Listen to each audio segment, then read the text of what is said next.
All right, good evening. The Rancho Public Schools Board of Education meeting for Monday, December 11th is now called to order. If all would please arise for the Pledge of Allegiance, Board Member Jessica Tyler will lead us. I pledge allegiance to the flag of the United States of America and to the republic for which it stands, one nation, under God, indivisible, with liberty and justice for all.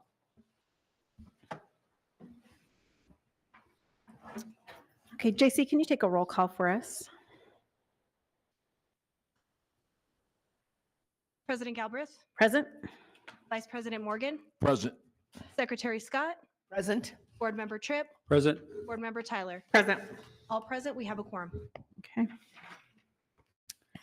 All right, we'd like to welcome everyone out to our meeting tonight. We have some wonderful students who in just shortly will be introduced to us. I do have to take note, and we're going to bug her to come back so we can present her with some things, but this is Secretary Scott's last meeting with us, which is crazy because I've served with her for the last 4 years. Yeah. So, which is a sweet thing. We were just talking about how it's kind of bittersweet. So, but we are so grateful to her. So we'd like to start off tonight and introduce Kurt Schmidt up to introduce our students who are here with us tonight.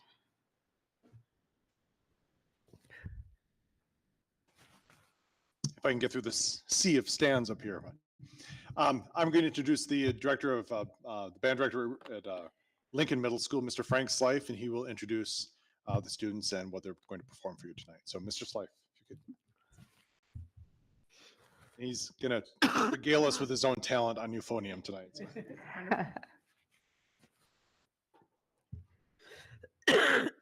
My name is Frank Slife, and I've been the band director at Lincoln Middle School for 8 years, and been excited to share the musical talents of some of our 8th grade students.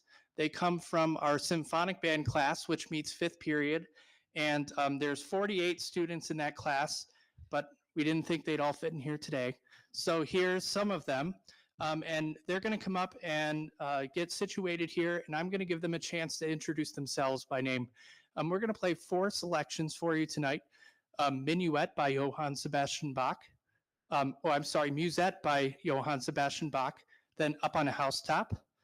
Then Minuet by Johann Sebastian Bach. And then finally, we'll end with We Wish You Merry Christmas. So come on up, students.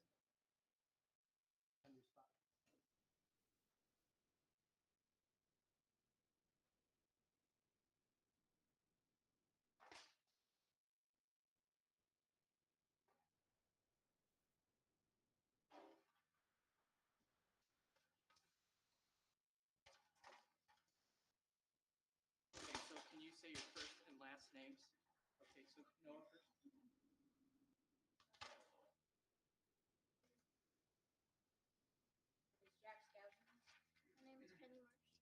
My name is Lily Montoya.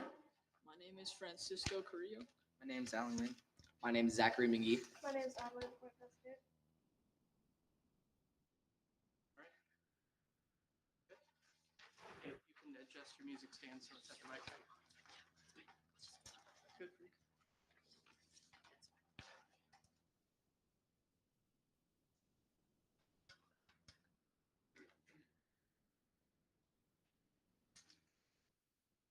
Here we go. Ready?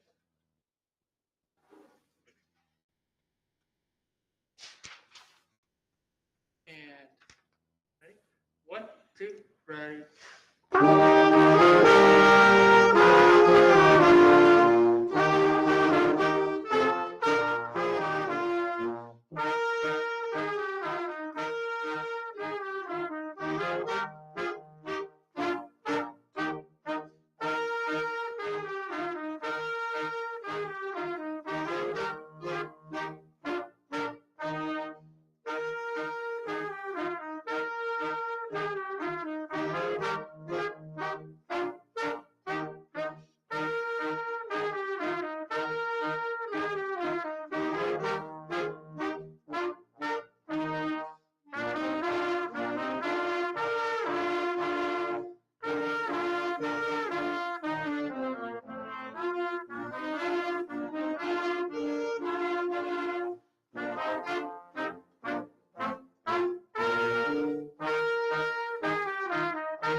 Okay, good.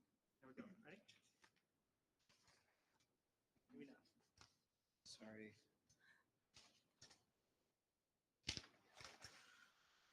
Ada, can you grab that other music stand? Adelaide, this one? Yeah. Let's upgrade you.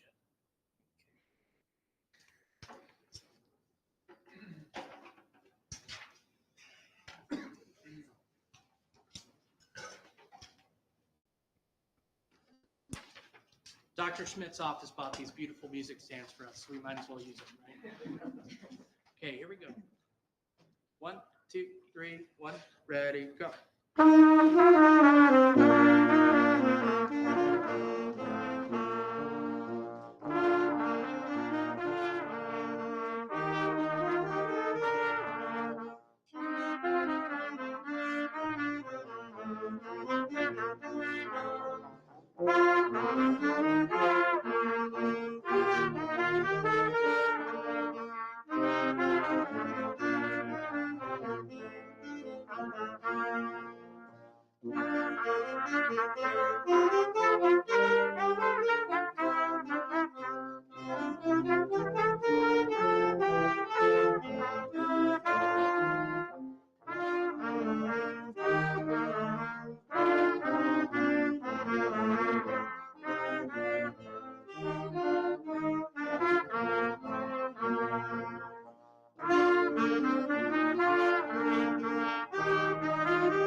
And finally, happy holidays. This is We Wish You a Merry Christmas.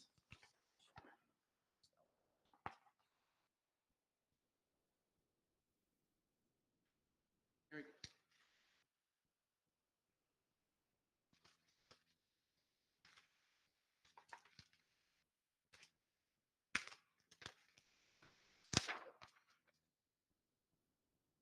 One, two, three, 1, 2.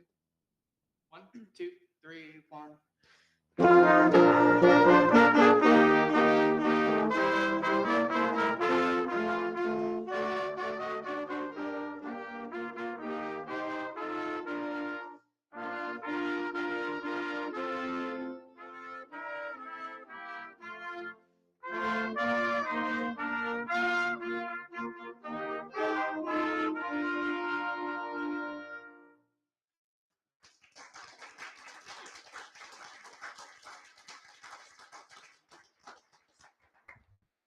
Thank you guys for coming in. It's honestly, it is the highlight of my day to have you guys and for the board just to have you in here and help us to remember what's most important for our district. So thank you so much. And it was wonderful watching you play with them. So thank you so much for coming in. Do you guys want to do a picture or anything before you head out? I'm good. You got one? Okay. Oh, good. Okay. All right. Perfect.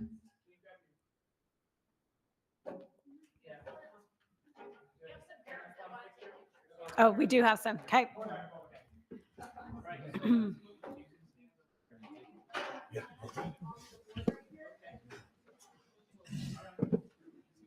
I felt like I was on the crown and I was the crown.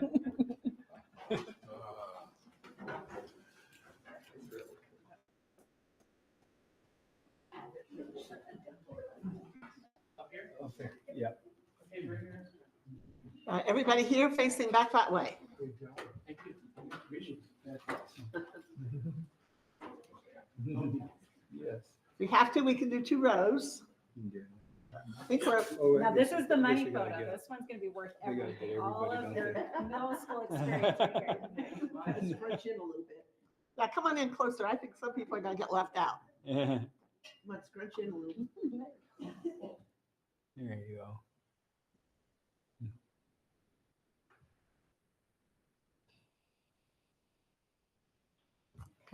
Thank you. Thank you for coming in. Thank you.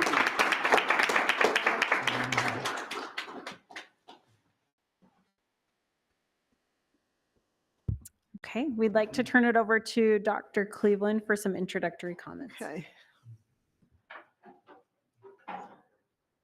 Okay, we need to back up a slide. I think. The next one.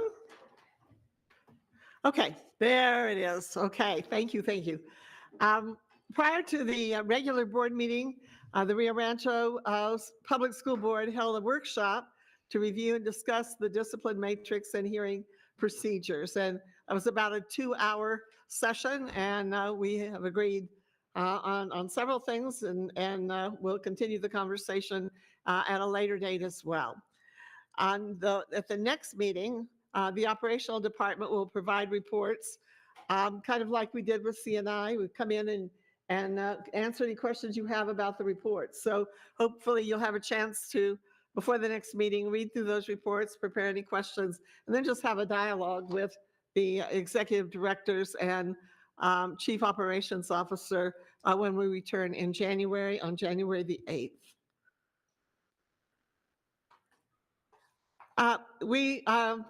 We are asking the board to pull travel from the consent agenda if you have not had an opportunity to see the additions that were added. We have a conference that some of our coaches from Rio Rancho High School are planning to attend, and that information wasn't in before we posted on Friday. Those names were added in, and if you have any questions, you have the opportunity to pull it from the consent agenda. If you were satisfied with the information you have, then the consent agenda can move forward. I just wanted to alert you that we did have some that were added, and I know a couple of you have already asked me questions about it. Hopefully you've been able to answer those. And Todd Resch, Executive Director of Athletics, is also here if you have any questions about that particular clinic that they're planning to attend.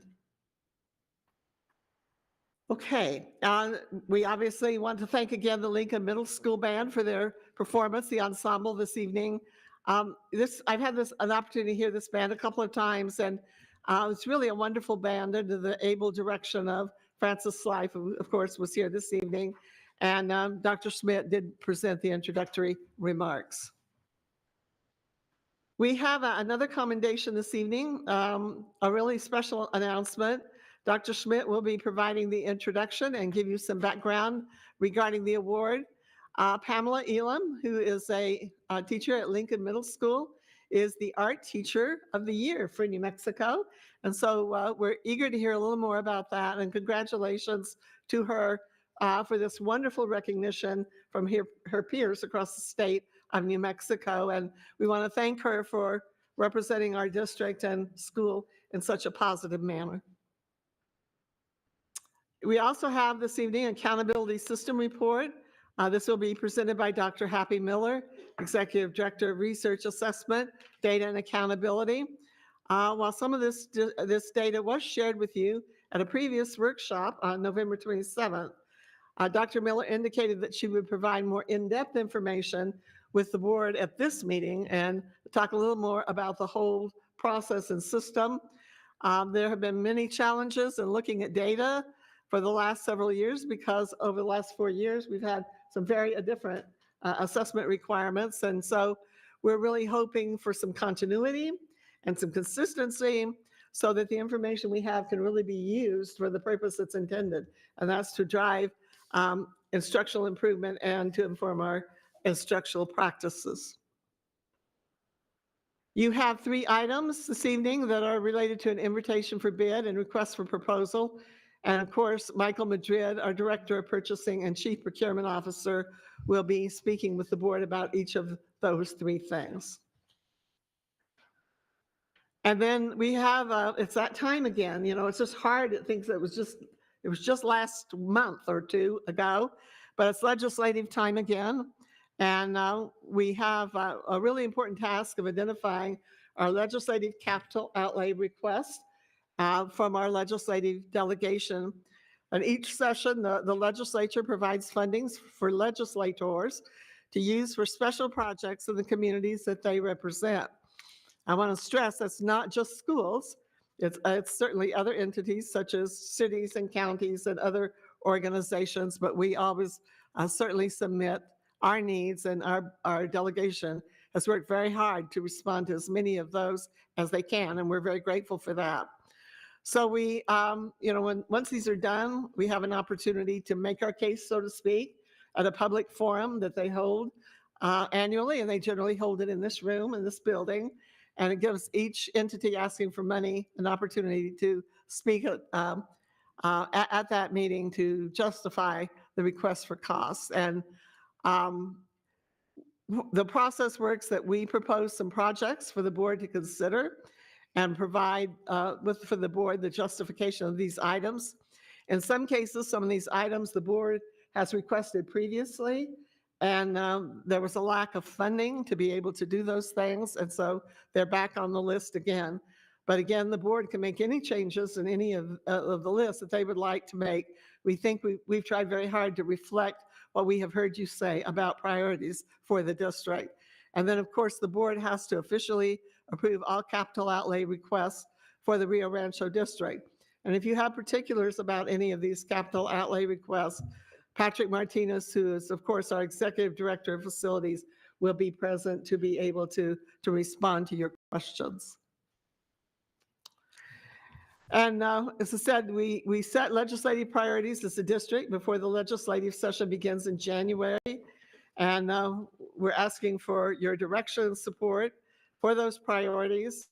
And as I said, most of those are based on board resolutions and discussions or items that the board has raised before. These priorities give direction to Chris Balzano, who is our government relations lobbyist. And Chris is with us this evening, and always good to hear kind of what he's thinking about the upcoming session and what things we might be watching for. And then, as you very well know, during this session, sometimes priorities change. Emergency situations come up. We have to make changes on very short notice, but the board is always informed about that. And one of the things we appreciate very much about Chris is the quality of reports he sends to us so that we know what is going on during the session and getting a better understanding of how some of those things will impact our school district. And then the last is happy holidays. And I'll answer any questions or take any comments if you have any on those introductory remarks. Any questions from anyone? Thank you. Happy thank you. holidays to you too. I can't actually believe it's the holidays already. I'm struggling with that. Thank you, Dr. Cleveland.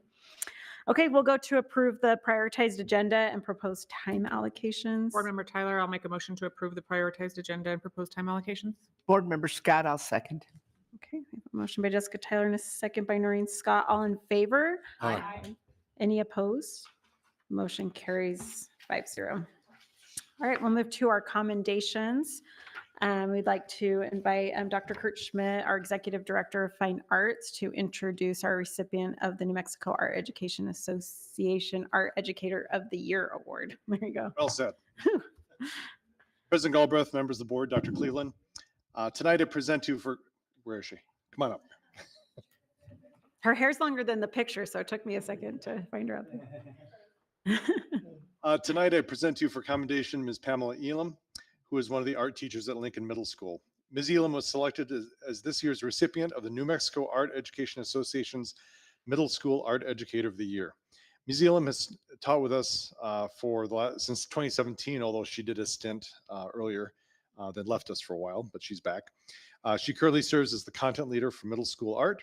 She's also very active in her profession, serving as the NMAEA Middle School Division Representative and often presenting at conferences.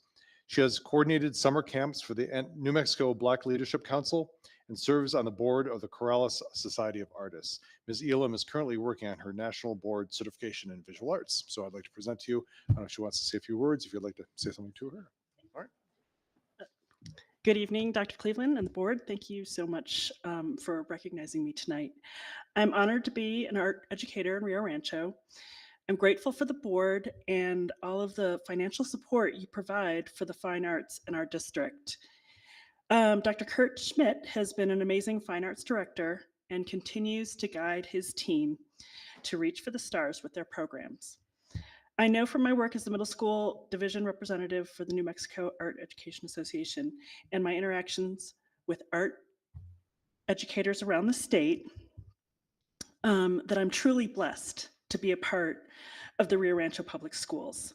I ask that you continue to strongly fund the fine arts so that we can train the best artists in the state. Thank you very much. Thank you. Thank you. Is there any comments from that the board would like to give? I say congratulations. Well, thank you for what you do for the kids. Congratulations. Thank you so much. Thank you. Jessica, do you want to? Yeah, thank you for representing your, oh, I'm sorry. No, you're good. No, I thought we were going down the line. Here, Let her go next. I was going to let. Congratulations, and thank you for always representing our district in the most positive way. Thank you very much. We appreciate it. Congratulations. Thank you. Dr. Cleveland. I just say some of the best recognition comes from those who know us and work with us and see the good work that you do. And so to be recognized by your peers across the state is just, I think, so meaningful. But we're just so grateful you're in our district and that you've chosen to make your career here and know that you do just some incredible work at your school. And so thank you for coming this evening and giving us an opportunity to tell you how much we appreciate that hard work. Yeah. Thank you so much. Thank you.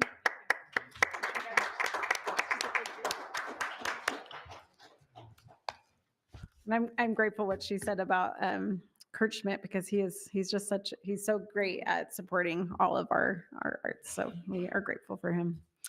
Okay, so we do not have any public comment tonight, correct? Okay, we have no public comment that came in through our form or in person tonight. So we'll go ahead and pass through that. Our next is reports. So we'll start with an accountability system report and Dr. Happy Miller, our executive director of RADA, will present this.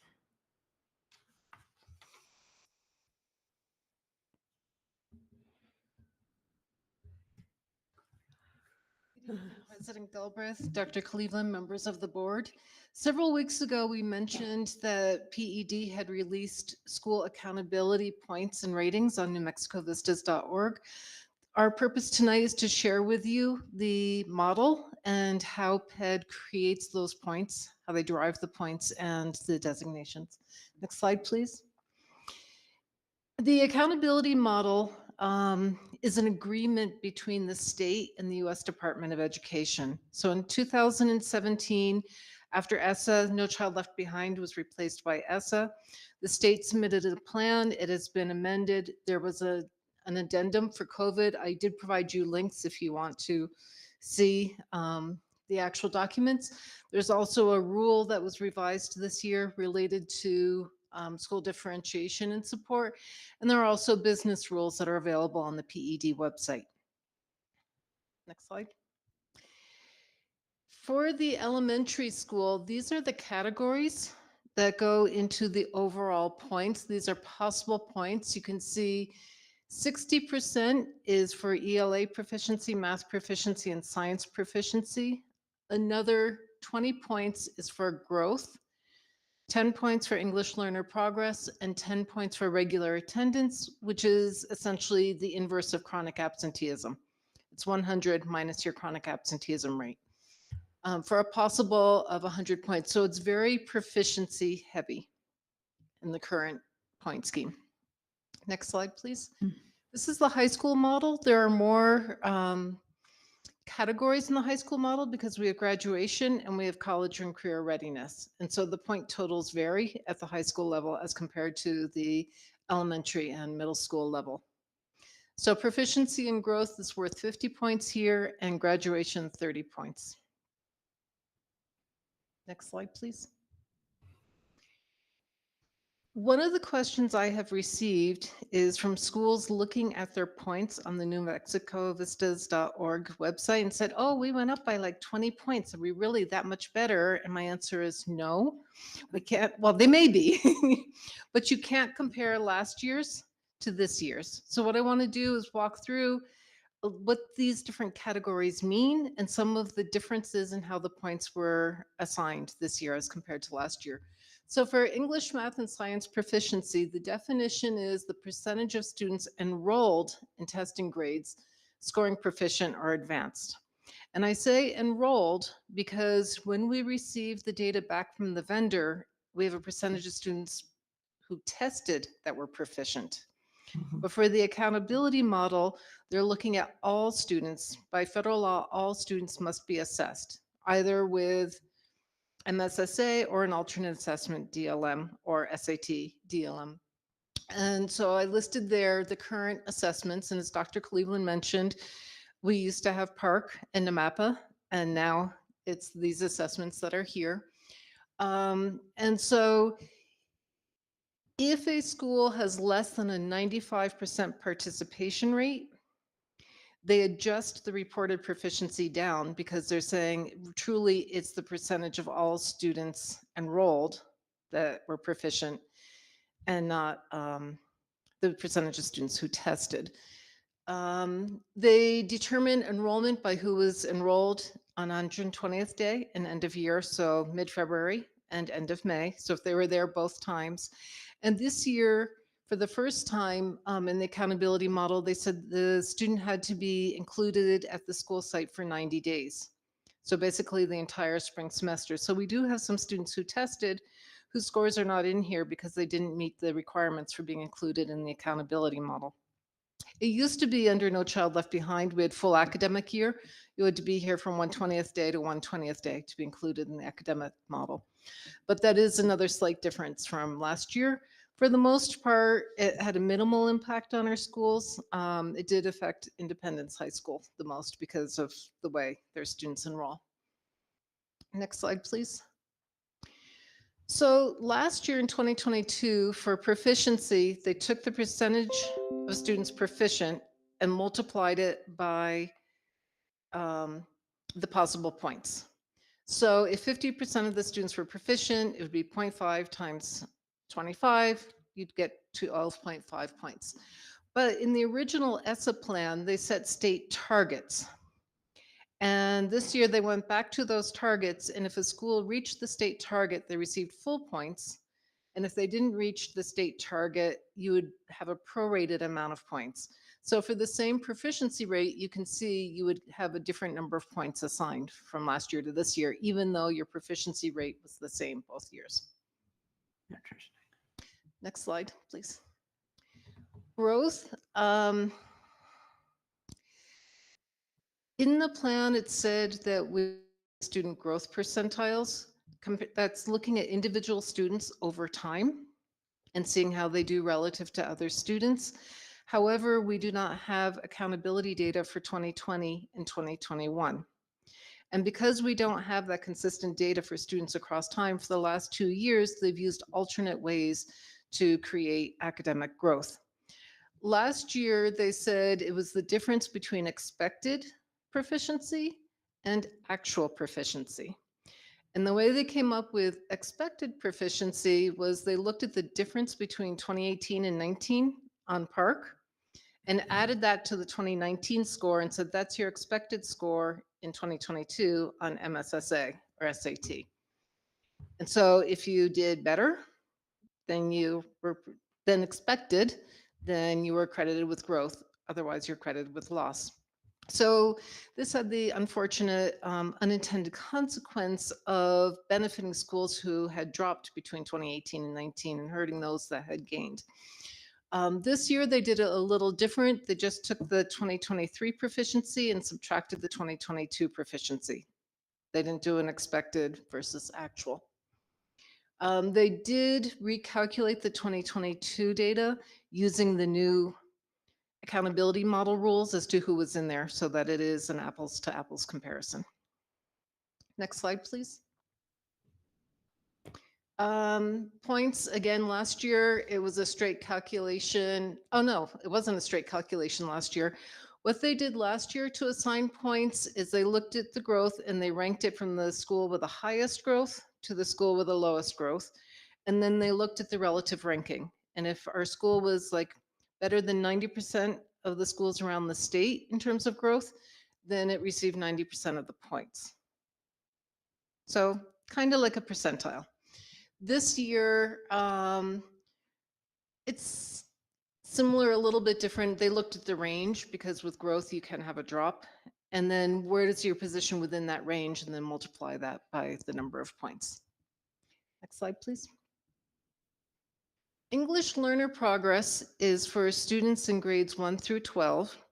Students have 5 years to become proficient in English language development from the first time that they take the Access English language development test.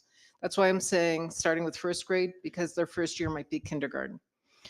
So if kindergarten's the baseline year, first grade is year 1, and they have until 5th grade to demonstrate proficiency. Proficiency used to be 5.0. This year it changed to 4.7. So in this chart, it shows based on the grade level in which you first took Access, what your score was at that period of time, your yearly growth to reach proficiency. And then this year, anything that was above 4.7, they adjusted to a 4.7. So it's the percentage of students meeting their target. And then that is multiplied. Next slide, please. That's multiplied by the number of points. And again, this year they had a target of 55% of students reaching their growth to proficiency target. And so the points are prorated off of that 55%. Next slide, please. Regular attendance, as I mentioned, is basically the inverse of chronic absenteeism. It's the number of days present divided by the number of days enrolled. And so you're looking at the percentage of students who attended school more than 90% of the school days they were enrolled. And it includes all students in the school. So at high school, for example, only juniors take the SAT and are included for proficiency, but the attendance would be all students 9 through 12. At elementary school, only students in grades 3 through 5 test for proficiency and growth, but all students would be included in the attendance. Next slide. Again, last year it was a straight calculation. This year it's the percentage of the target of 90% that was met. So again, when you keep making these adjustments, you end up with a few more points than you would have for the exact same rate from one year to the next. Next slide, please. For high schools, we do have a college and career readiness section. Half of the points, which is 2.5 points, is for participation. That's the percentage of students who participate in a college or career readiness activity. Could be PSAT, ACT, SAT, possibly ASVAB, dual credit, certain courses. So there's a long list of activities. And then those that meet the college or career readiness benchmark, that's the other part of the point, that's called success. And again, this year they went towards targets. Next. Graduation rates, there are points awarded for the 4-year rate, which in the most recent data set was the class of 2022 4-year rate. Then the class of 2021 5-year rate, the class of 2020 6-year rate, and then they also look at graduation growth by looking at the cohort 2 years before and what the difference is and dividing by 2. Next slide. There are also targets here this year for graduation, and the good news is that almost all of our schools met those targets and received full points for graduation. Next slide.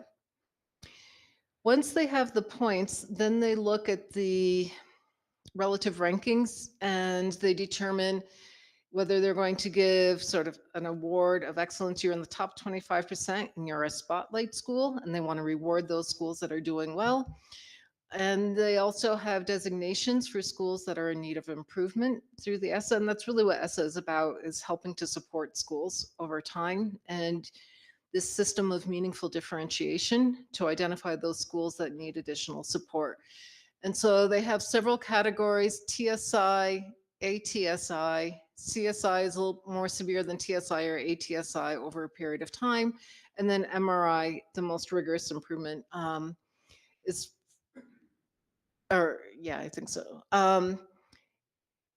That's for schools that have been going through there. We do have a school in MRI for graduation rate, and that's Independence High School. And so we need to continue to support them, but given the mission of the school, in order to exit MRI, they would have to have a graduation rate of above 67% for 2 years, and the 4-year rate. So their 5-year rate and their 6-year rate is higher because the students come to them behind. But that's how they would exit the MRI category. And with that, I stand for questions. Oh, well, like one more thing.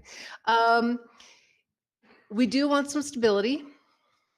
We want consistency. However, I do think it is likely that there will be some changes for next year. One may be going back to student percentiles for growth. We likely will go away from the comparing the different cohorts. And the English learner progress chart likely needs to be revised. I know they've been comparing what other states are doing in that category. They are planning to discuss submitting an amendment to the US Department of Education. And so there may be some changes, and once we know if that's approved, we can let you know what changes may happen this year. Okay.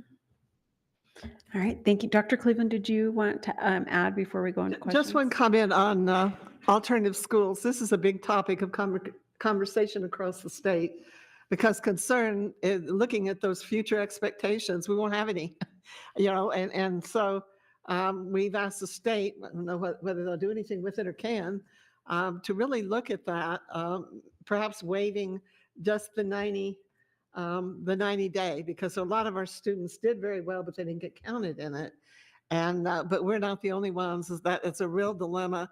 And you see both sides. I mean, we want all kids to do well. You want all kids to finish, and yet some of our students come to independence considerably behind, and they do get caught up, and they are successful. And it's really frustrating not to see that hard work rewarded and recognized. And so we're hoping that maybe there'll be some additional movement on that one issue of alternative schools, because by their very nature, this system is setting them up to not be successful. And we feel it should be the opposite. We should be celebrating those successes and being very excited that they're doing so well.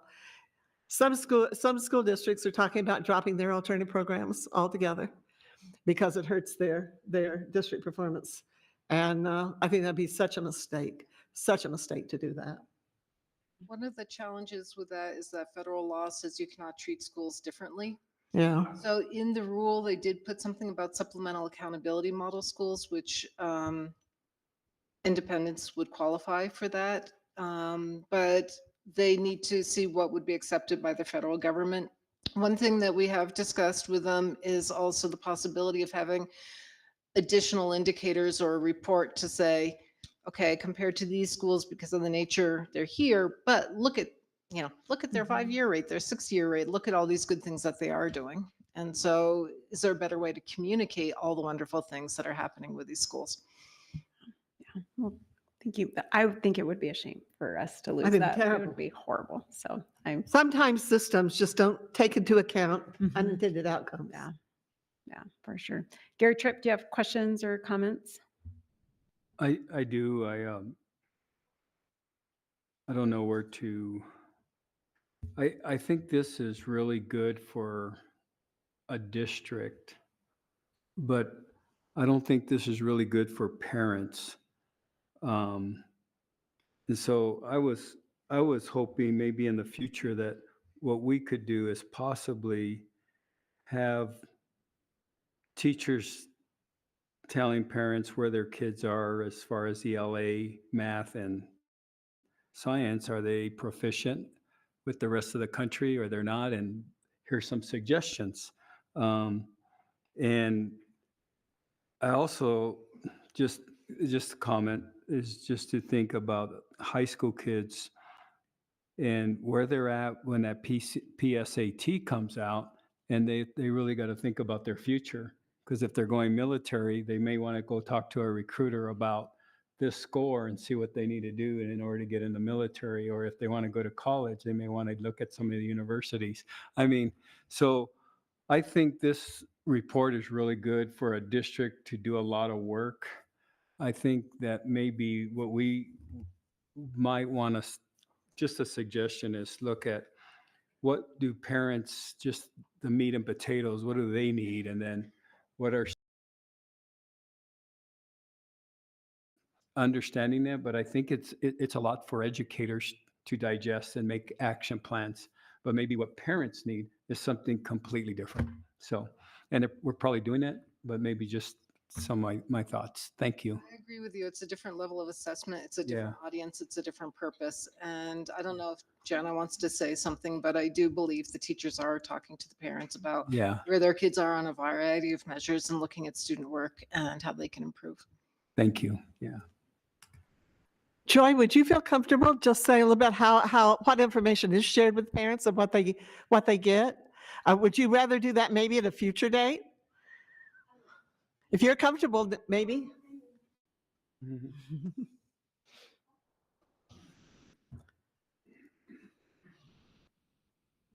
Good evening.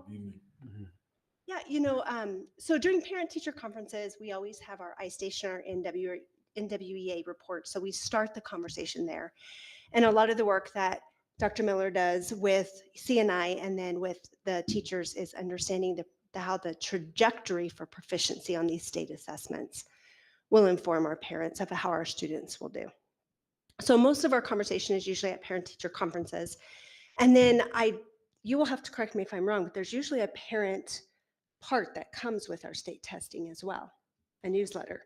So there's a parent newsletter that comes out with the state testing that will explain where their students are in relation to the national scores as well. Is that helpful, Gary? Help at all? It is, yeah. So maybe I didn't say it correctly, but like in science, they do 3 grade levels. But is there anything going on continuously in the other grade levels? You know what I mean? Or like in math, once they get into high school and get that PSAT, what are some things you need if you want to go to university or stuff like that? So I knew about that. I was just looking at some more details for that particular child. But thank you. No, it's great. We can certainly bring that. I think one of the questions they're hearing, and I know Gary shared it with me, but we've heard it from a couple of others. How does a parent students know where they really are in comparison to other students in the school and in the state and the national? How do they know where their child really is? And I think that's part of it. And I think we do that. So maybe we can come back and kind of share in greater detail how parents know that. But there is some concern. We have heard it from some parents. Not sure I know exactly where my child is right now. And you wish more would ask that because some don't. But for those that really are staying on that information is valuable. And I agree, this system here is more for educators, is more for us to drive what we're doing every day. And that's extremely important. The frustration for us is as they keep changing it every year, we're not getting the information, we're getting new information, but we don't know really whether we made progress or if we have how much progress. We know, again, how we're doing relatively to the other school districts in the state. And we know that we're doing fairly well in comparison to most of the school districts in the state. But then the question is, how are our children doing nationally? And for example, Happy, I think this year you sent me, we did really well ACT scores, but we didn't have that many students take it. You'd have to be very careful in drawing too many assumptions from that data because it's just not that many kids that took it this year. And so there's so many things as we've gone through COVID that have really turned the whole world of assessment upside down. And we're really trying to get a handle again, where are our students? And how much progress are they making? And where do we need to focus our efforts? And that's what our instructional team is working very hard on right now. We do, in CNI, we do a lot of work with teachers to be able to look at that proficiency. We work with RADA and make sure that they understand what that ranking means. And then also talking about what does that refer to in terms of the national, how we're comparing. And I know that right now, the elementary coordinators are putting together some Saturday workshops for teachers to really look at the comparison of this data with our essential standards that we've identified and our instructional materials that we have, so we can make sure that everything we're doing is going to prepare our students. Thank you. All right, thank you. Thank you. All right, Jeff Morgan, any questions? Gary, pretty much, that was the question I had. How do we take that to the level to where people can understand what all this means? So, yeah. Okay. All right, Noreen Scott. I appreciated Gary's question because as a parent, that's what I would want to know. Okay, that's all well and good, but where do we stand, you know? So thanks. Jessica. No questions. Thank you. Yeah, thank you. And Dr. Cleveland, any last comments? No. before? Okay, thank you so much. Appreciate it. Thank you. Thank you. Okay, we'll now go to approve the consent with noting what Dr. Cleveland said earlier. I move to approve the consent agenda. Board Member Jeff Morgan, I second. Okay, we have a motion by Noreen Scott and a second by Jeff Morgan. All in favor? Aye. Any opposed? Okay, motion carries 5-0. Okay, we'll now go to consider approval of ITB number 2024-010 FAC, the facility parts and supplies. And Michael Madrid, our Director of Purchasing and Chief Procurement Officer, will present. Board President Galbraith, Superintendent Dr. Cleveland, members of the board. Before I get started with the discussions on the various procurements, as Dr. Cleveland mentioned, there's going to be 3 procurements that are coming before you this afternoon.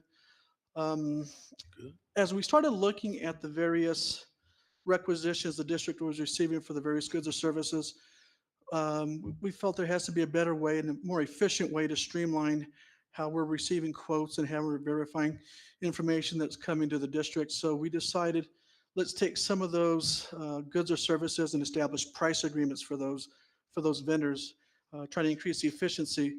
So we have 3 procurements that are going to get presented to you this afternoon, and the procurements of these is the benchmark that'll be used to establish those price agreements. So the first item that's going before you is the facility parts and supplies. The district initiated this procurement on behalf of the facilities department. We received 2 solicitations, or 2 respondents, excuse me, Bob Garrett Supply Incorporated and Summit Electric. This is a bid, so it's lowest responsive bidder. So we did a verification of responsiveness, and both vendors met the criteria for responsiveness. Both vendors provide a significant amount of product to the district, and the district can benefit through the various years on the products they're able to provide. So recommendation is to do a multiple award for these 2 vendors.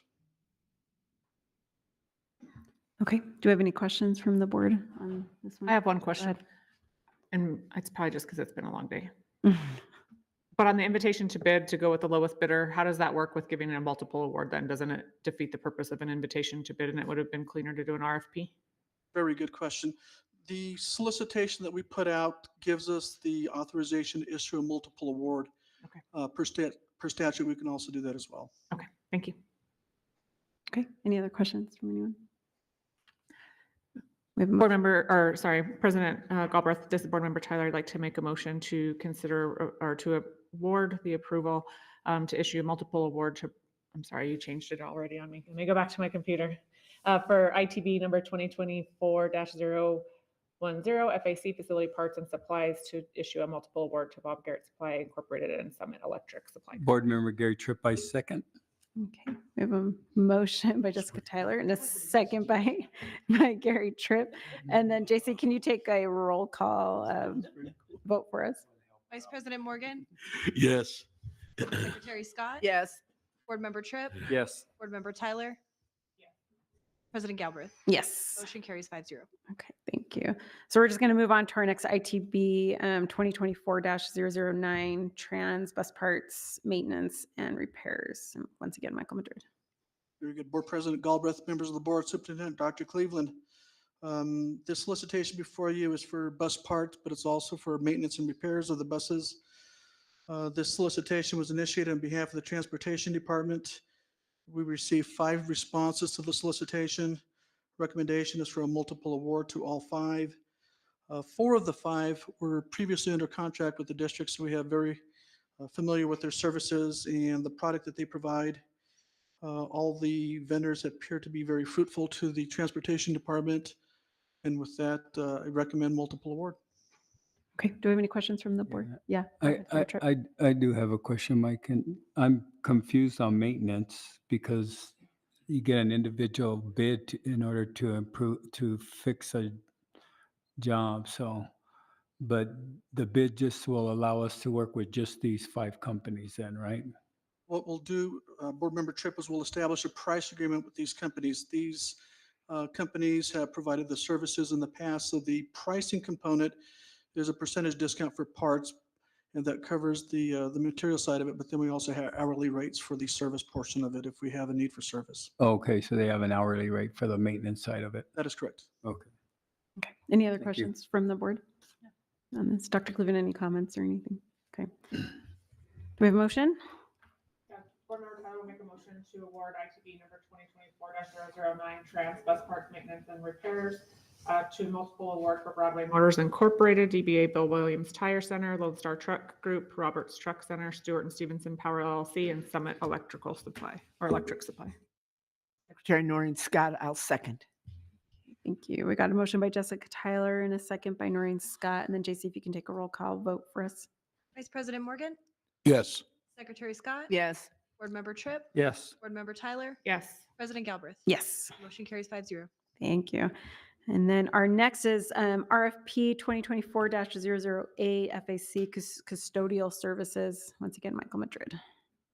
For President Galbraith, Superintendent Dr. Cleveland, members of the board, this solicitation is for custodial services on demand.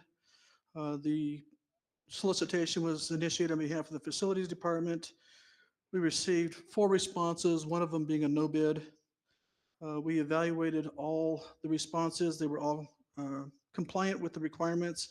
They provided the affidavits. They were submitted to the evaluation committee. They were scored and ranked based on the evaluation criteria. Recommendation for award is Clearly Clean Janitorial out of Rio Rancho, New Mexico. They scored the highest, and with that, I stand for any questions. This is Secretary Noreen Scott. I move approval of RFP number 2024-008-FAC Custodial Services to Clearly Clean Janitorial Services in Rio Rancho. Board Member Jeff Morgan, I second. We have a motion by Noreen Scott, a second by Jeff Morgan. Were there any questions before we go to vote? We're good. Okay. Can you go ahead and do a roll call vote for us? Vice President Morgan, Yes. Secretary Scott, Yes. Board Member Tripp, Yes. Board Member Tyler, Yes. President Galbraith. Yes. Motion carries 5-0. Okay. For President Galbraith and Superintendent Dr. Cleveland, members of the board, I just want to acknowledge Board Member Scott. I'd like to thank her for her years of service, but in particular, I'd like to acknowledge her passion that she's provided our vendor community on how to bridge goods and services and how to initiate that relationship with the district. So you did an outstanding job, and thank you. I appreciate all the discussions we've had in the past. Thank you. I will say from Noreen Scott's questions, I have learned, I think, more about all of this than in any other way. Yeah, so it's been good. Thank I you. was glad to say Rio Rancho. That's right. Our last meeting and you get to say Rio Rancho. It's good. It's good. All right. Our next item is D, to consider the approval of capital outlay requests. Patrick Martinez, our Executive Director of Facilities, will present. All right. Good evening, President Galbraith, Dr. Cleveland, members of the board. So I'm here today to present our capital outlay projects for FY25. And these projects consist, if you go to the next slide, are compiled of several departments, facilities, IT, safety and security, food and nutrition, and athletics. Next slide. So the first is facilities. Facilities is looking at 4 projects. One, Vista Grande site circulation. As many of you may know or may not know, that they have quite a few concerns that we've been working through as far as their site circulation, pickup, drop off, safety concerns. They do a great job, but we're currently looking at some master planning and some design ideas. So that's the image you see up on the left, to really revamp it and make it safe and more efficient. So that's our first one. And we're also looking at Cielo Azul parking lot replacement. The image on the upper right is actually one of the is kind of the condition of the parking lot. You can see there's some pretty big gaps in there, and so we want to look at is replacing that and making it a little safer. Cleveland High School staff and visitor parking, very similar. We want to make sure that we're providing safety in these parking lots. And then the last one is a district-wide lighting control. is adding lighting controls. That way, you know, much like our HVAC controls, we can control them from anywhere. If we have an issue, we can look at them, we can analyze them. And so this would just be an added layer to that. Also for energy efficiency, we can make sure that we're working on schedules for lighting and really monitoring that. The second group is IT projects. We are looking at a couple intercoms at two of our schools, Eagle Ridge and Colinas del Norte. IT has done a really good job of upgrading intercoms to IP intercoms as funding has been available, and so this is just adding to that. In addition, we're looking at 2 sound systems at both Lincoln and Rio Rancho Middle School, both of which do not have sound systems in their cafeteria, and given the size of them, it would be really helpful for assemblies or smaller gatherings and things like that. And then the fifth one is a district-wide external access points, and this really is to help with safety and connectivity on the outside, making sure that there's always connectivity. You know, there's some dead zones in Rio Rancho, some areas where it's not, you don't get as the services as well as other areas, and so it's really just making sure that, again, from that safety standpoint. And then district-wide server upgrades. Technology moves very fast, and we rely so much on technology. So really making sure that we're always upgrading our servers and we have the best available. It really just helps with, again, connectivity. Oh, sorry. Yeah, next slide is safety and security. And so we're looking at more district-wide perimeter fencing and access control. Safety and security department has really done a great job about upgrading fencing. We have, you know, perimeter fencing throughout all of our sites, and the image right there is Desert Pathways. They did a really good job of upgrading that fencing and making it more secure. Colinas del Norte is another site that was recently upgraded, and it looks great. And what we're able to do with that is not just upgrade the fencing, but really tighten the perimeter and really control access points. And so we're able to look at the sites holistically and really, you know, try to make the best possible safety upgrades. In addition to safety upgrades, security camera storage, and this really just helps with, you know, upgrading some servers to have more storage, so that when we have, you know, video footage and we're able to go through that, we're just able to store it, more of it, for longer. The next slide is food and nutrition. They're looking at a new flooring upgrade at Eagle Ridge Middle School. If you look at the image, and the image I don't think really does it justice. This floor is uneven and it's kind of falling apart. It's one of our older schools, and so it has become a safety issue for kitchen staff, and it's something that our food and nutrition department really wants to look at upgrading, along with other things in that kitchen. And then last is some athletic projects, one of which is Rio Rancho Middle School bleacher replacement. Their bleachers in their gym are existing, so this would be replacing 2 banks of bleachers to really make sure that those are functional. They can be a safety issue as well. They don't always open all the way, close all the way, so we run into some of that. And then last is Cleveland High School gym floor replacement. This is the original floor and has gone through several refinishes, and so it's ending its lifespan. And so really it would be important to upgrade. But with this upgrade, we'll actually get a much thicker and better flooring that'll last us longer. The original one was about a 1/2 inch, and typical you're getting closer to 3/4 nowadays. So with that, I will stand for questions. Oh, sorry, the last slide is a prioritize. So we prioritize these projects based on what we felt was the most important, kind of worked our way down. And so with that, I'll stand for questions if you have any based on the priorities or any of these projects. Okay, thank you. We'll start with Gary Tripp. I have 2 or 3 questions. My first question is, who was the architect who designed Vista Grande Elementary School? The original design? Yeah. I'm not sure, actually. Yeah. It's gone through a couple renditions. I know they had an addition by Behill and Associates, but the original design, I don't know that I'm. Just not that old of a school, and we're putting money into it all the time. I wonder who the architect was. So yeah, I just kind of curious that, wow. Mr. Grande's Yeah, that's is Yeah. 20 years old. Yeah. Yeah. So part of what has happened is when the school was built, the capacity was probably half of what it is now. Okay. So because the population has been increasing, we've been building over the years additions to accommodate the large growth in the in the Enchanted Hills area. And as a result of that, the parking area and the way the buses come in, that has not been updated to accommodate the additional classrooms. So that's why we have the issue that we have. Yeah. My second question, Mike, is the safety with the IT, something I brought up. Is there a way to put voice on the cameras? I know Sal talked a little bit about that. I didn't understand it, but is that a lot of money? What probably the solution, and I think Catherine addressed it in the prior meeting, was that they can look at the cameras and typically they can get over the PA system and to address the students that way. I'm not sure about the two-way communication.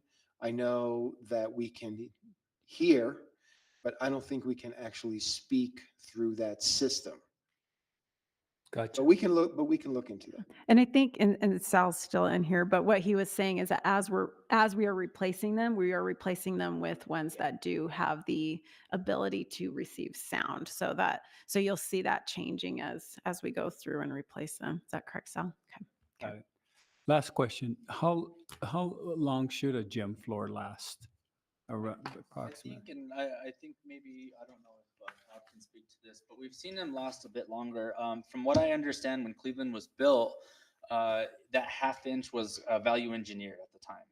And so typically you would see something a little thicker that can go through a few more passes, because when you maintenance a floor, you're sanding down wood essentially. And so this one has just reached its amount of sandings that it can take before you're going to start having issues and a lot of, uneven areas. Thank you. That's my question. Okay, perfect. Those are good questions. So Jeff Morgan, any questions? No questions. Thank you. And Noreen Scott? Yeah, I have some questions. Where does CTE fall in this? And can you give us just a real quick update on what's happening with CTE building? So we did go for capital appropriations in the fiscal year 24. We for 3: access control, security, and gunshot detections, which have been awarded and have plans to be implemented into the CTE. And currently CTE has started demolition. And so we're working through that. We're still working through the final drawings. When will the building be finished and ready for students? Currently, we're on schedule for the January of 25, but we're working through again. We won't know, per my last update, we won't know a final schedule until we have our guaranteed maximum price. And when will you have that? January. Okay, thank you. Thank you. And we had to talk about it before. Yeah, before I left, I had to ask. Yeah, I know. They're swinging hammers, though. They're swinging hammers. It's good. They're starting a lot over there. It's exciting. That's really good. Okay, Jessica Taylor. Okay. I'd like. Go ahead, Dr. Cleveland. Just a couple of things. If there was one overall theme to the entire list, despite departments, it's safety and security. And so the situation, for example, at Vista Grande is extremely dangerous. And it has been a real challenge for a long time. And, Gary, having fun, time flies. But I think that building is over 20 years old now. And when we started, it was only 400 students, and now it's double that capacity. But as always the case, is still the case today, we don't always have all the money that we need to do what we need to do. And so there was, for example, in Cleveland, the value engineering to get it under budget and open on time.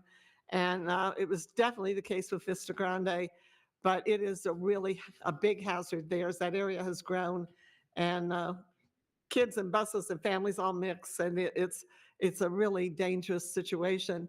I can't stress enough from the school level, administration and their comments, there's nothing that protects students more than an intercom system that is working and valid. When you have an emergency, you can call for help, you can get help in a timely manner.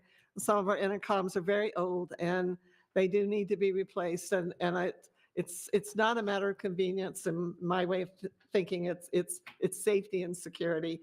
And then other things are just old things that have needed to be done.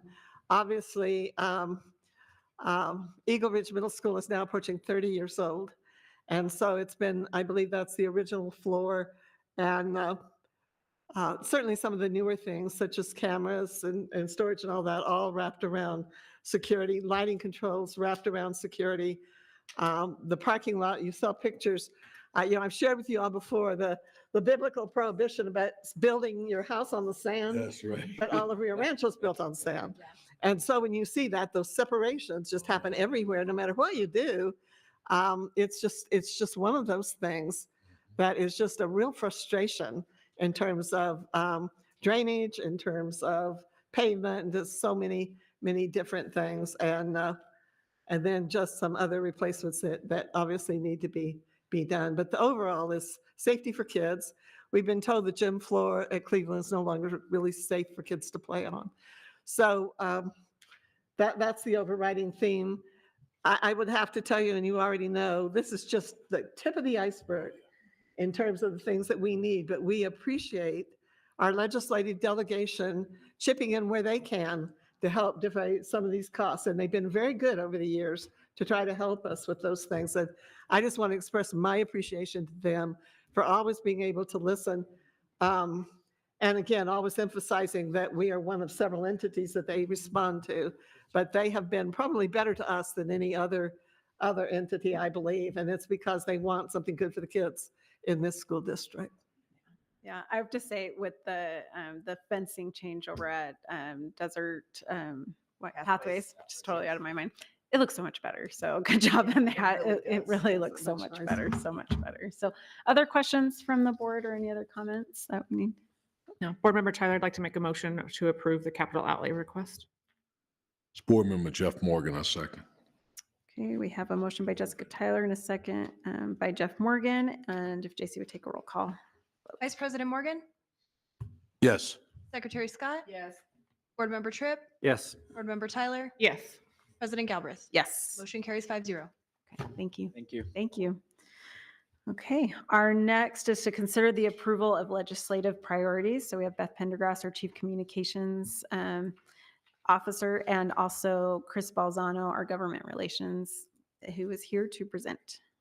Thank you. Good evening, President Galbraith, Dr. Cleveland, and members of the board. We're here tonight to discuss our priorities for this coming legislative session. Next slide. Good evening, President Cleveland. The session is around the corner. Less than 30 days, we're gonna start that. And I just wanna remind you that this is a 30-day session, okay? This is not a 6-day session. And the main difference is that budget, appropriation, and revenue bills, that's the number one focus of a 30-day session. Then any bills that have a special message from the governor, and then anything that was vetoed on a 6-day session is allowed to be filed on this session. So we have only 30 days. I think, the main goal here is, sure, advocate and lobbying for our legislative priorities, but focus on securing our capital outlay, since now is approved, and work together with our counterparts up there in Santa Fe. Next slide. All right, so when we talk about priorities, of course, we want to start with the board's priorities that you sent to the NMSBA. So those are always our first consideration about board priorities. So these are the resolutions that the board submitted to the NMSBA earlier this fall. And so our first recommendation would be to stick with those resolutions, investing in CTE, the competitive benefits packages for educational employees, transportation funding, support for school safety, school behavioral health services, teacher licensure advancement, and additional funding for special education positions. Next slide. Some additional administrative recommendations, and I'm actually going to ask Mike Baker to come up in a second and talk about some of them. But reevaluation of SB 131, equalizing the state match for school districts and extending the time frame. The SCG cost factors, putting in some of those cost factors for CTE, security, and our counselors, and then special appropriation for ERB. And then in addition, K-12 plus considerations, and there's a lot of discussion right now with K-12, particularly at the New Mexico Public Education Department and their rule changes. But I imagine will also be a discussion at the legislative session. So in that, there's a couple things that we'd like them to consider. increasing the allowed professional development time to 60 hours for our secondary schools. If you remember in the bill, it allows 60 hours for elementary to be included in that instructional time, but reduced it to 30 for secondary. We'd like to see that evened out. It makes it easier when we're planning. In addition, professional development's important for all levels. And then reevaluation of the out of school time. There's some limitations when you talk about the out of school time, particularly when you have to offer it to all students. I mean, it's not a bad thing, but really what we need that time for is to identify students who need additional help, or really being able to do what works for us. It's not to say that we wouldn't want to invite all students to some of those opportunities that are fun and learning for the exciting stuff Dr. Cleveland loves, but also being able to allow us to invite students in who really need extra support. And so those are a couple considerations we have, but I'm going to ask Mike Baker to come and talk a little bit about the other three because they're budget related.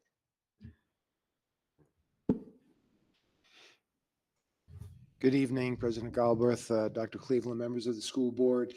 So on Senate Bill 131, which was passed last year, which was really wonderful because what the legislature did is they saw that schools were not using PSFA funding simply because they couldn't afford it. And the reason why they couldn't afford it was because the state match was so high. In our particular case, if we had a PSFA funded job, it would cost us 90%. And simply the 10% that we would get from the state, it really wouldn't be worth it. And so there were a number of districts, I believe, that felt the same way. And so they did not tap into that state funding. And as a result, that funding grew over time. So as a fix, the legislature said, okay, what we're going to do is, number one, we're going to get rid of the offset, which hurt Rio Rancho. And number two is we are going to reduce the state match by a third. And so essentially that puts us from 90% to 60%. And there was an extra incentive with preschools. But then what they did was they limited for the next 2 fiscal years. And so it was a good move on their part because now we're looking at, okay, if we have to pay 60%, trying to get 40% would be really beneficial to the district. But now, since we've had the bond passed, to try to we can't get all those projects done or all the eligible projects done within that time period. And I'm sure that there are a lot of districts that are probably in our situation, if not worse. So our ask is actually twofold. The first one is to extend the time frame at least to fiscal year 30. This gives us time to get all those projects done and to be able to get that better percentage.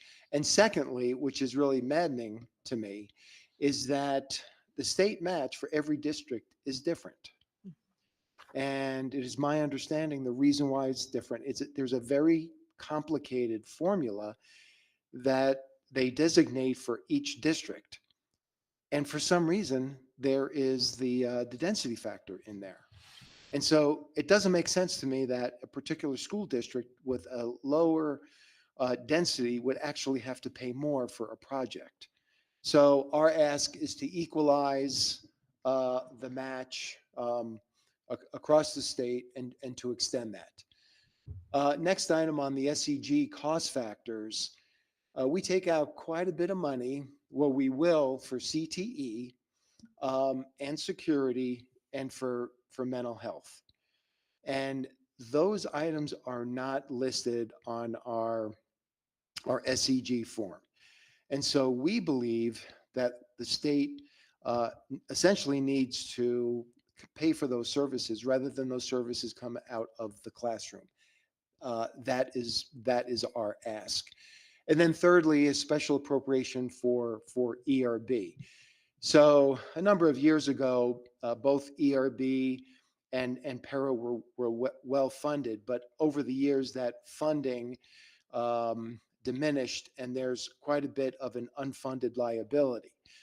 Well, a number of years ago, GASB changed its rules, and the rules now have the districts report on the unfunded liability. So that unfunded liability gets spread out through all the districts. So when you look at our financials, the financials look great, except for when you get to that unfunded liability. But that unfunded liability is not our mandate to pay it. We pay on a monthly basis up to ERB.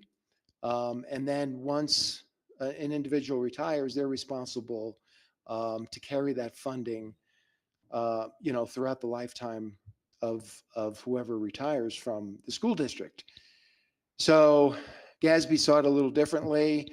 And so what happens is, because we get affected on our audits, the rating companies for bonds actually take a look at that, and they see that as kind of an ugly spot on our financials.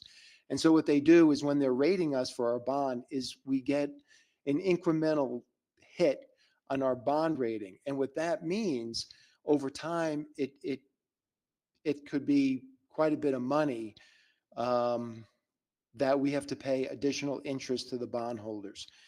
So we're asking that the legislature, with the additional funding that they have, that they take care of that unfunded liability for ERB. I hope I explained Really that. good job, Yeah, no, Mike. Eric Harrigan said every single district's bond rating would rise if that was taken care of in this state. Wow. And he rarely asks for things, but Eric said if you could do one thing, it would really help all school districts in New Mexico. This is one of them. And so it's unfortunate, because we have no say over that. We didn't create that. And it is important. And it looks so bad on the audit, so we don't control it. So thanks for that really good explanation of it. But it is critical. And Eric said we really should be pushing hard to get that resolved. He said he was also going to speak with school boards. And so hopefully maybe it could also come from the other educational partners to get this resolved once and for all. We have not, as a state, and Gary probably remembers that, we have not always had an unfunded retirement fund. We used to be one of the best in the country in terms of being really close to being fully funded. And over years, that just ate away at it to where we're not in very good shape today. And certainly it's not going to close tomorrow, but we are not in really good shape, the state. And so that's, it is something that if we could get some progress in that area. The governor did make some commitment this year, as I recall, to put some money in ERB, but it wasn't nearly enough. And looking for years where we could take something that was not recurring, well, here's a perfect example of non-recurring. It would be great to get that resolved. So we'll see where it goes, but it would be a wise thing for the state to do it.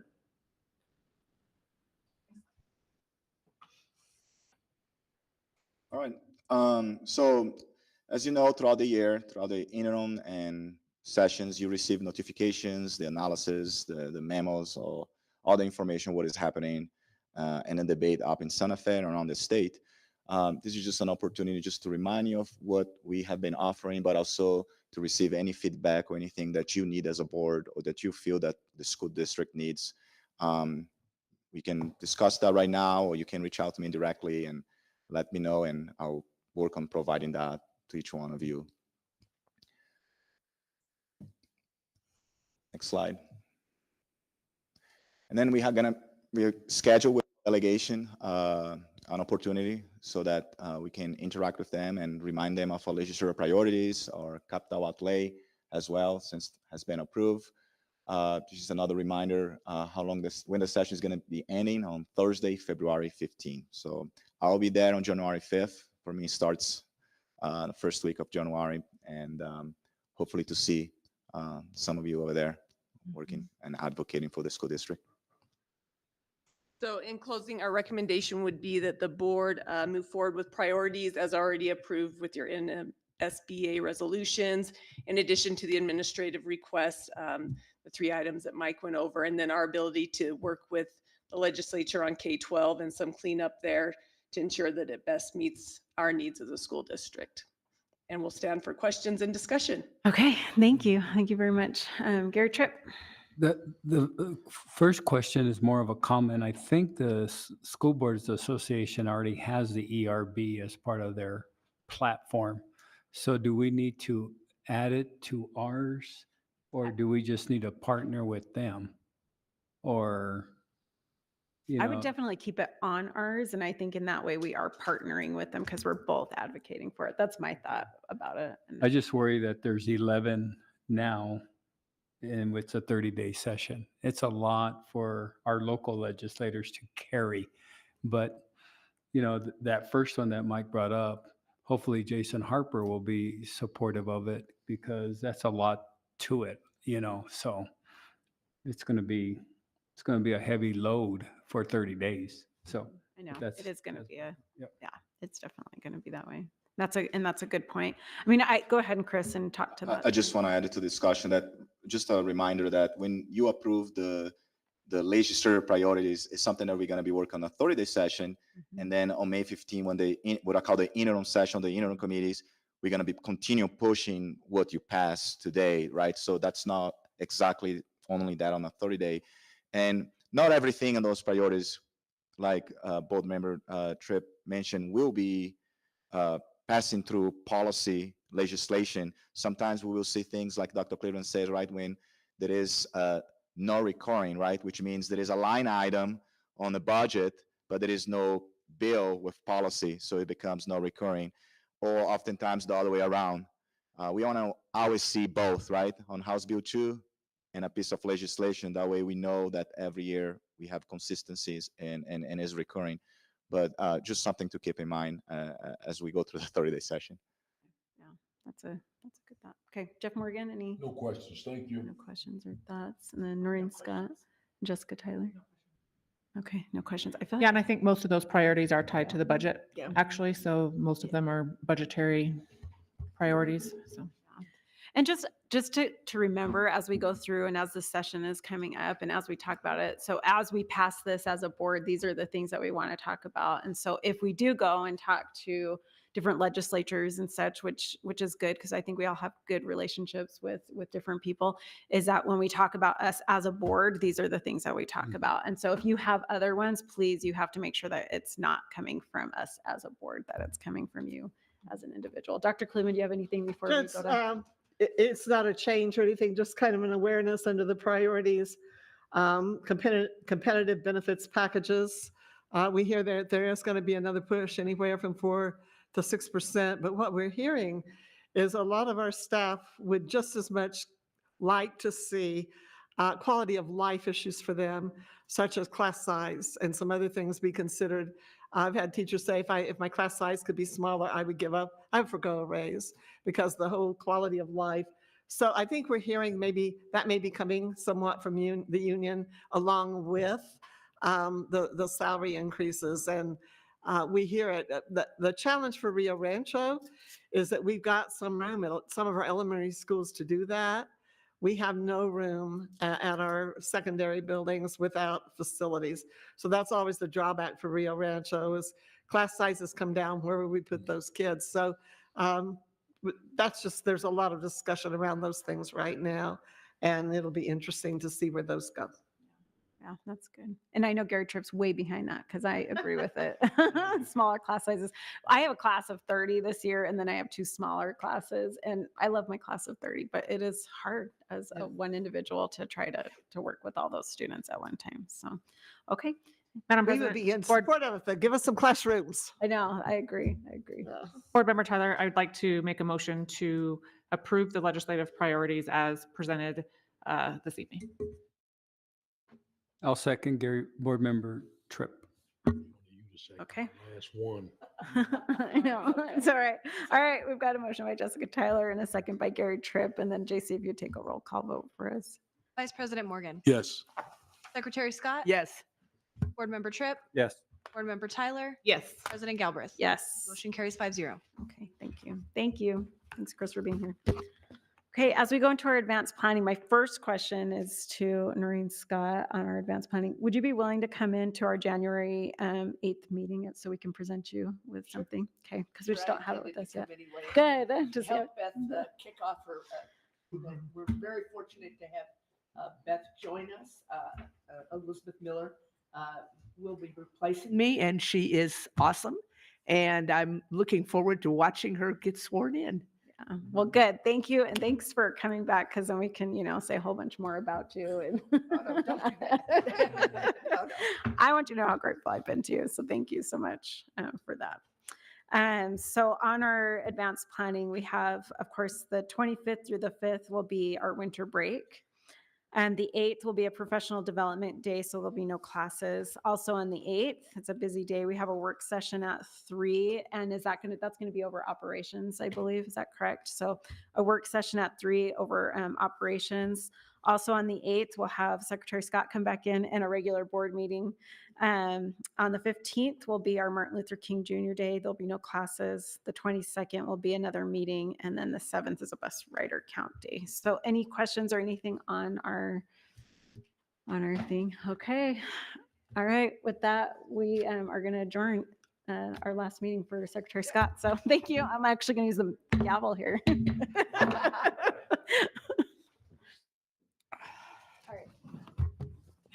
Well, thank you, Doreen, for all your service.